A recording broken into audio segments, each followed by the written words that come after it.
जय हिंद दोस्तों, मैं हूं मेजर गौरव आर्य और आप देख रहे हैं मेजरली राइट। दोस्तों, पाकिस्तान की जो डेट है यानी कि टोटल कर्ज है पाकिस्तान का, वो आईएमएफ ने बोला है कि भाई ये होने वाला है जून अगले साल यानी कि 2024 के जून तक ये होने वाला है 82 खरब 82 ट्रिलियन रुपीस का। ये पाकिस्तान का कर्ज होने वाला है और जो पेस ऑफ एक्यूमुलेशन है, किस तरीके से एक्यूमुलेट हो रहा है, कितनी गति से, कितनी स्पीड से एक्यूमुलेट हो रहा है, ये कह रहे हैं कि persistent may rise to 92.24 trillion in financial year 24-25। ये 92 ट्रिलियन तक जाएगा और अगर इसी तरीके से चलता रहा तो ठीक है जी, इसी तरीके से चलता रहा तो टोटल डेट पाकिस्तान का 92.24 खरब 92.24 ट्रिलियन रुपीज।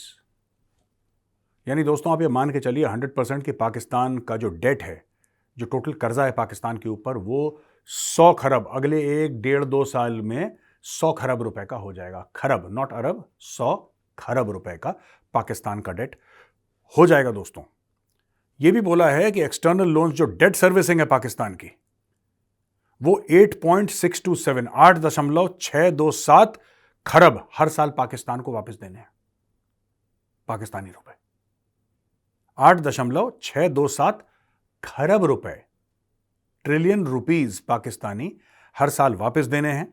इसके अलावा इन्होंने बोला है कि इनको हर साल सरकार को, अब ये देखिएगा, ये बड़ा इंपॉर्टेंट है, बजट फाइनेंसिंग 7.5 ट्रिलियन की through domestic revenues and 1 trillion की budgetary support from foreign revenues. देखो भैया, स्टोरी समझ गए आप? ये कह रहे हैं कि सरकार को मैनेज करना पड़ेगा बजट फाइनेंसिंग, और किस प्रकार से मैनेज करना पड़ेगा कि 7.5 खरब रुपए, खरब, खरगोश वाला खरब, खरगोश वाला खरब है, ठीक है, आटे वाला अरब नहीं, खरगोश वाला खरब, ये पाकिस्तान को हर साल करना पड़ेगा। और 1 खरब खरगोश वाला इनको करना पड़ेगा फॉरेन से, ठीक है। आईएमएफ ने यह भी बोला कि भाई पाकिस्तान की डेट सर्विसिंग जो है वो जा सकती है 9.621 खरब रुपए अगले साल से, ये जा सकती है। क्योंकि भाई लोग क्या है, देखिए, बात यह है कि असल पे ब्याज लगता है। मैं आसान शब्दों में आपको बता दूं दोस्तों, असल पे लगता है ब्याज। जब असल पे ब्याज लगता है और ब्याज भी आप नहीं देते हैं तो फिर आप पे लगता है चक्रवृद्धि ब्याज, फिर कंपाउंडिंग इंटरेस्ट का मामला शुरू हो जाता है, इस पे फिर इस पे फिर इस पे फिर इस पे ये। और पाकिस्तानी क्या है कि सिर्फ ब्याज देने के चक्कर में फिर कर्ज लेते हैं। ब्याज लेने के चक्कर में ये कर्ज दिया, ठीक है, लेकिन वो कर्ज खड़ा हो गया, फिर उसके ऊपर ब्याज खड़ा हो गया। और वो पिछले कर्ज का, जिसके ब्याज के लिए, जिसके सिर्फ ब्याज के लिए उन्होंने कर्जा दिया था, उसका असल तो वैसे ही खड़ा हुआ है ना, असल तो वहीं पे है, असल तो कहीं नहीं गया। असल है, दूसरा असल आ गया और एक ब्याज आ गया, सिर्फ एक ब्याज गया। तो ये भंवर में पाकिस्तान दोस्तों छुपा हुआ है। आईएमएफ ने और पाकिस्तान ने अग्री करा है कि डेवलपमेंटल स्पेंडिंग फेडरल लेवल पे और प्रोविंशियल लेवल पे उसको कट डाउन करें। यहाँ की सड़कें नहीं बनेंगी, बिजली नहीं आएगी, ये सब काटो, ये सब कोई जरूरत नहीं इनको सड़कों और बिजली की। और federal board of revenue Pakistan का, इसने बोला है कि हमारा टारगेट 9.415 खरब इस साल के लिए रहेगा, यानी कि हमें इतना निकालना है लोगों के हड्डियों से गूदा।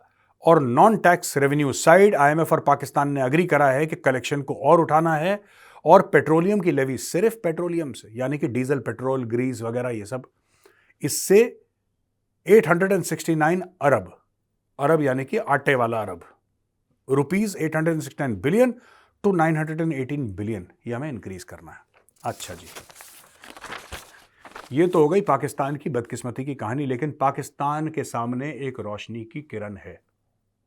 पाकिस्तान ने बात करी थी क्लाइमेट जस्टिस की। आपको पता है कि पाकिस्तान में आया था बाढ़, और जब पाकिस्तान में बाढ़ आई थी और कहते हैं कि 1/3 पाकिस्तान पानी के नीचे डूब गया था, तो पाकिस्तानियों ने अपने लोगों की मदद नहीं करी। अब दोस्तों, पाकिस्तान के आगे एक आशा की किरण है, और ये आशा की किरण क्या है? आशा की किरण के बारे में मैं आपको अब डिटेल में बताता हूँ। पाकिस्तान ने बात करी थी क्लाइमेट जस्टिस की, और पाकिस्तान ने यह बोला था कि भाई बाढ़ आ गई पाकिस्तान में और 1/3 पाकिस्तान पानी के अंदर डूब गया है। बाकी लोग कहते हैं कि इसको आटा पहुंचाओ, उसको चावल पहुंचाओ, उसको दाल पहुंचाओ, चीनी, घी, मसाले, अस्पताल शस्पताल। पाकिस्तान ने बोला यार ये सब तो बेकार की बातें हैं, ये सब तो दुनिया तो दे ही देगी यार, इसके लिए दुनिया रहम खा के आपके लोगों को बचा लेगी, तो इस मोह माया में क्यों पड़ना है? ये सब मोह माया का जंजाल है, अपने लोगों की मदद करना, इनको मरने दो यार। जो डीएचए है, डिफेंस हाउसिंग अथॉरिटी, वहां पे पानी थोड़ा ना आ रहा है, पानी तो गांव में आ रहा है यार, गांव वाला पाकिस्तान का मरता है, मरना तो कल मरता है, आज मरता है, अभी मरे, सानू की। इन्होंने फिर एक प्लान बनाया, इन्होंने एक बहुत बड़ा लोगों को चूरन खिलाया क्लाइमेट जस्टिस का। और क्लाइमेट जस्टिस का चूरन ये था दोस्तों, सिंपल सा चूरन था क्लाइमेट जस्टिस का, कि जो गरीब देश हैं, जब पाकिस्तान गरीब देश की बात करता है तो खुद की बात करता है, उसको बाकी गरीब देशों से कोई मतलब नहीं है। पाकिस्तान ने यह बोला कि साहब हमें तो पैसा चाहिए क्योंकि हम लोग मर गए।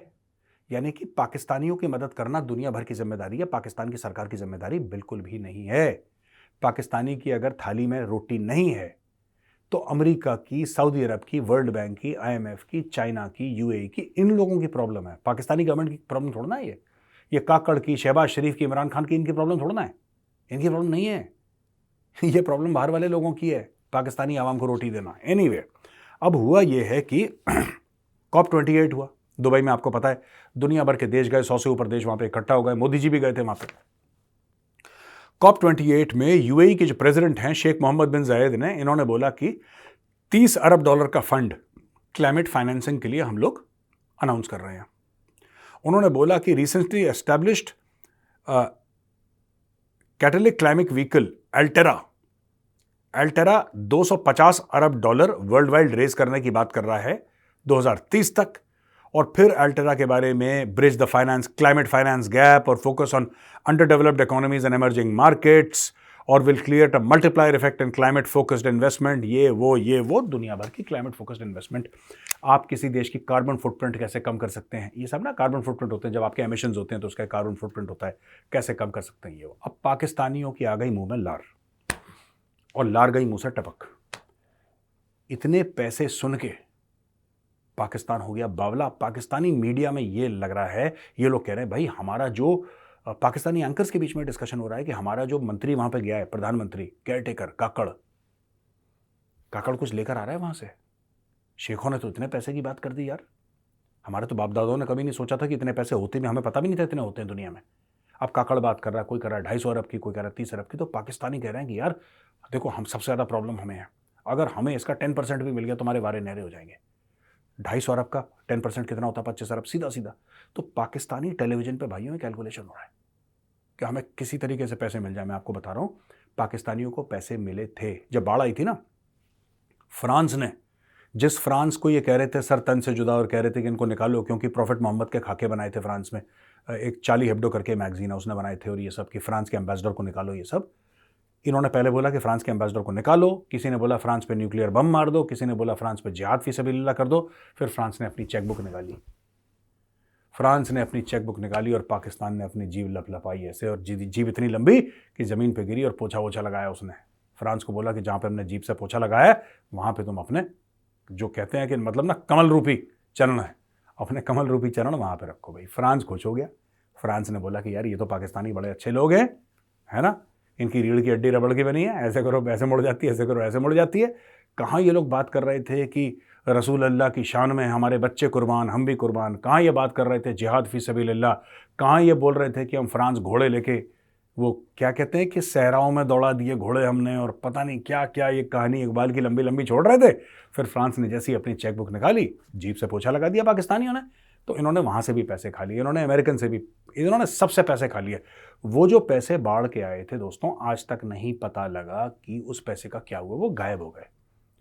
खरीद लिए होंगे एवन फील्ड में 1-2 फ्लैट, किसी ने, कोई जनरल वनरल ले गया होगा अपना दुबई शुबई में, अपने पिज्ज़ा के रेस्टोरेंट पापा जॉन टाइप के 2-4 और फ्रेंचाइजी खोल। ये इन्होंने खूब चोरी करी पैसे की। अब इनकी नज़र है, क्योंकि इनकी इकोनॉमी का बेड़ा गर्क है, जो मैक्रो इंडिकेटर्स हैं इकोनॉमी के, ये पाकिस्तानी ठीक करने को राजी है नहीं दोस्तों।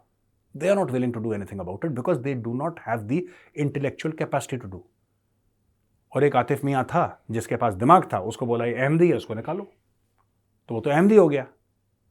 अब क्योंकि वो अहमदी हो गया, उसको बोला निकालो। उसने इमरान खान लाने की कोशिश कर रहा था। आतिफ मियाँ is an intellectual, fiscal policy का माहिर है, और एक्चुअली वो हो सकता है कि अगर उसको काम करने दिया जाता इंडिपेंडेंटली तो पाकिस्तान का बेड़ा गर्क होने से वो बचाता। लेकिन अगर तुम्हारी किस्मत में इशाक डर लिखा हो तो आतिफ मियाँ कहाँ से मिलेगा? तुम्हारी किस्मत ही खराब है पाकिस्तानियों, तुम्हारी किस्मत में लिखा था इशाक डर, है ना।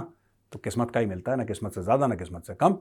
तो इशाक डर तुम्हें मिल गया, इशाक डर तुम्हें मुबारक हो। खैर नहीं वे, अब पाकिस्तानियों को लग रहा है कि इससे कितना पैसा हमें मिल जाएगा। और यही पाकिस्तान में डिस्कशन हो रहा है कि काकड़ साहब क्या अच्छी खबर सुनाएंगे कि मैं भीख में कितने रुपए वापस पाकिस्तान लेकर आया।